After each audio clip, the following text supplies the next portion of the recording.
बात कुछ महीने पहले की है जब रानी ने इस घर में बहू बनकर पहली बार कदम रखा।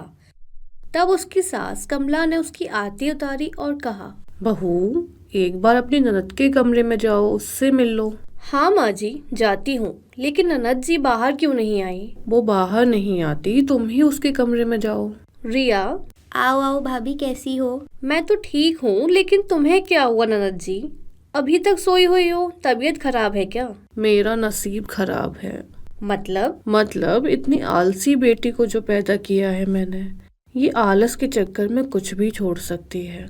माँ, अभी ये सब शुरू मत करो। सुबह के 10 बजे है, मुझे नींद आ रही है। मुझे और 3-4 घंटे सोने दो। हाँ हाँ, सो जा। पता नहीं तेरी शादी कैसे होगी, जाने कौन शादी करेगा तुझ जैसी आलसी लड़की से। इसी बात से कमला हमेशा परेशान रहती थी। खैर, उसके बाद रानी को भी पता चल गया कि उसकी ननद कितनी आलसी है।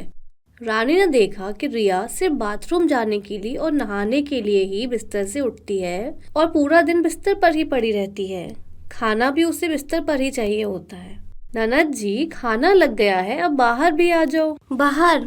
नहीं भाभी, बाहर जाते जाते मेरे पैर दुख जाते हैं। मुझे यहीं पर खाना दे दो। अरे, चावल है, दाल है, ये सब कोई बिस्तर पर खाता है भला? मैं खाती हूँ, आपको क्या? आपको जैसा बता रही हूँ वैसा ही कीजिएगा।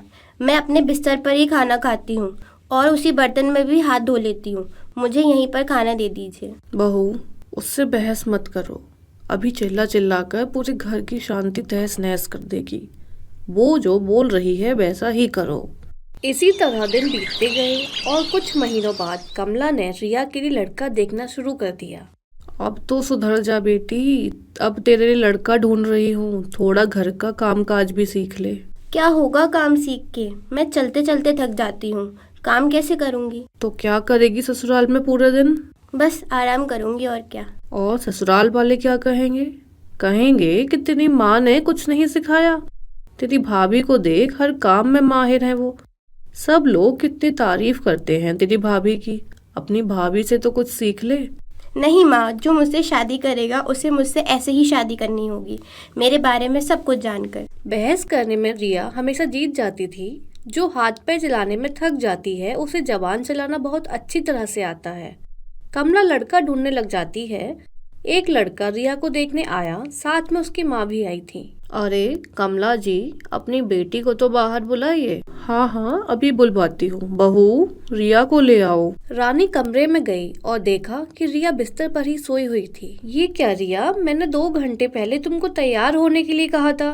साड़ी भी रख गई थी, तुम अभी तक तैयार नहीं हुई। बाहर लड़के वाले बैठे हैं तुमको देखने के लिए। मैं अभी तैयार नहीं हो सकती। अगर लड़के वालों को देखना ही है तो मेरे कमरे में आकर मुझे देख लें। रानी बाहर गई और लड़के वालों से कहा, सॉरी, रिया कमरे से बाहर निकलने के लिए तैयार ही नहीं है।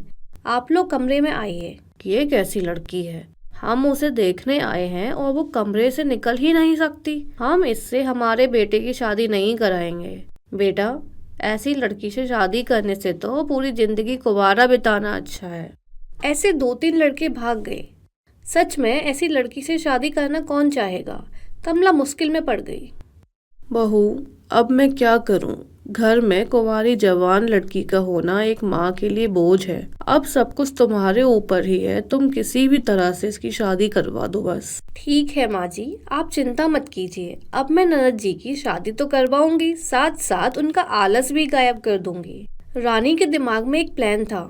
उसका एक दूर का भाई था जिसका नाम रोहन था, लेकिन रोहन के साथ रानी का रिश्ता बहुत गहरा था। रानी हर साल रोहन को राखी पहनाती थी और भाई दूज में अपने घर बुलाती। रानी ने रोहन से बात की। ठीक है दीदी, मैं शादी करूंगा आपकी ननद से। और उसके बाद तुम्हें क्या करना है वो समझ गए हो ना? हाँ हाँ, बहुत अच्छी तरह से। रोहन के साथ रिया की शादी फिक्स हो गई। कमला तो बड़ी खुश हुई और ऐसे ही शादी का दिन भी आ गया। ननद जी, अब उठ भी जाओ, 9 बज चुके हैं। आज तुम्हारी शादी है ना? शादी है तो मैं क्या करूँ, वो तो शाम को है ना। लेकिन अभी तो हल्दी की रस्म होनी है। हल्दी के बिना शादी कैसे होगी? नहीं, मैं नहीं उठ सकती, बहुत नींद आ रही है। यहाँ हल्दी लाओ और ऐसे ही मुझे हल्दी लगा दो। यह बात सुनकर रानी को हंसी आ गई। ये मजाक मत करो ननद जी, उठ भी जाओ। अब बिस्तर पर हल्दी होती है क्या? इतना भी आलस अच्छा नहीं है। रानी के लाख समझाने के बाद भी रिया बिस्तर से उठने को राजी नहीं थी। रानी ने उसे कुछ नहीं कहा। बिस्तर पर ही रिया की हल्दी की रस्म पूरी हो गई।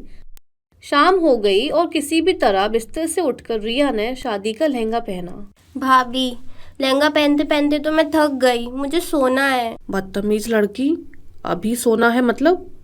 तेरी भाभी ने इतनी मेहनत करके तेरे लड़का ढूंढा है, वो लड़का भी बारात लेकर यहाँ आ जाएगा और तुझे अभी सोना है? कोई बात नहीं माँ जी, इसे सोने दीजिए। आज इस घर में इसका आखिरी दिन है। बारात आ गई लेकिन रिया बिस्तर से नहीं उठी, इसलिए रोहन कमरे के अंदर ही शादी करने चला आया। अरे तुम सो रही हो रिया?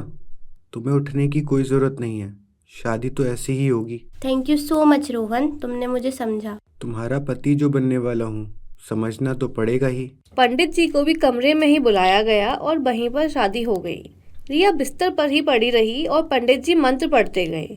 अगले दिन सुबह विदाई से पहले कमला ने अपनी बेटी से कहा, बेटी, तू बहुत लकी है जो तुझे ऐसा पति मिला, कभी इसे नाराज ना करना। रिया ससुराल चली गई, लेकिन उसे यह नहीं पता था कि इसके बाद उसकी जिंदगी में क्या क्या होने वाला है। ससुराल में पहले 2 दिन तक तो रिया की सास, ननद और नौकरों ने उसे बहुत अच्छे से खिलाया पिलाया, लेकिन फिर तीसरे दिन रोहन ने कहा, मुझे एक नई नौकरी मिली है, उसके लिए मुझे बाहर जाना होगा। रिया, तुम भी मेरे साथ चलो, नहीं तो मैं बोर हो जाऊंगा। रोहन रिया को लेकर बाहर चला गया और दोनों एक फ्लैट में शिफ्ट हो गए। अगले दिन सुबह सुबह रोहन घर से चला गया। अब रिया घर में अकेली थी, लेकिन अब घर में अकेले पड़े पड़े रिया को भूख लगने लगी। रिया खुद से ही बड़बड़ाने लगी, माँ, भाभी, मुझे खाने को दे दो। रिया चिल्ला भी नहीं पा रही थी क्योंकि वह घर में अकेली जो थी, भला किस पर ही चिल्लाती। फिर भी भूख बर्दाश्त करके वह कुछ देर सोती रही, लेकिन अब भूख काबू के बाहर हो रही थी। रिया की हालत बिल्कुल रोने जैसी हो गई। अब उसे बिस्तर से उठना ही पड़ा, लेकिन उसे खाना बनाना नहीं आता था, इसलिए उसने अपनी भाभी रानी को कॉल किया। क्या बात है, सुबह के 9 बजे कॉल कर रही हो, ये कैसे हो गया आज? भाभी, बहुत भूख लगी है, जल्दी से कुछ बताओ जो झटपट बन जाए। रोटी सब्जी बना लो। नहीं बाबा, रोटी सब्जी बहुत मेहनत का काम है, कुछ आसान सा बताओ। ठीक है, तो फिर पोहा बना लो। रानी उसे पोहा बनाने का तरीका बताती गई और रिया ने पोहा बना भी लिया। जिंदगी में पहली बार उसने कुछ बनाया, लेकिन उसमें बहुत मेहनत लग गई। पोहा खाने के कुछ देर बाद उसे फिर से भूख लग गई। अब उसने खिचड़ी चढ़ा दी। घर भी बहुत गंदा हो गया था, तो खिचड़ी बनाते बनाते उसने घर भी साफ कर लिया, क्योंकि उसे गंदगी से नफरत थी। इस तरह धीरे धीरे उसका आलस जाने लगा। शाम को जब रोहन लौटा तो उसने देखा कि रिया ने उसके लिए खिचड़ी बनाकर रखी थी। अरे वाह, मेरे लिए खिचड़ी बनाई है। हाँ, खा के बताओ। इस तरह 1 हफ्ते के अंदर ही रिया का आलस चला गया। अब वह घर का सारा काम सीख गई। तब जाकर रोहन ने उसे बताया, रिया, असल में मेरी कोई नौकरी नहीं लगी थी, मैंने तो झूठ बोला था। ऑफिस से 1 महीने की छुट्टी लेकर यहाँ आया था। प्लान तो तुम्हें घर में अकेले छोड़ने का था, पर देखो तुम तो 1 हफ्ते में ही सब कुछ सीख गई। समझ गई, भाभी भी इसमें शामिल है ना? हाँ, ये रानी दीदी का ही प्लान था। लेकिन रिया ने बुरा नहीं माना, बल्कि उसने रानी को कॉल करके थैंक यू कहा। अब उसे काम करने में मजा आने लगा था और वह तरह तरह का खाना भी बनाने लगी थी। ये सुनकर कमला के दिल को भी तसल्ली मिली और रिया खुशी खुशी अपने ससुराल में रहने लगी।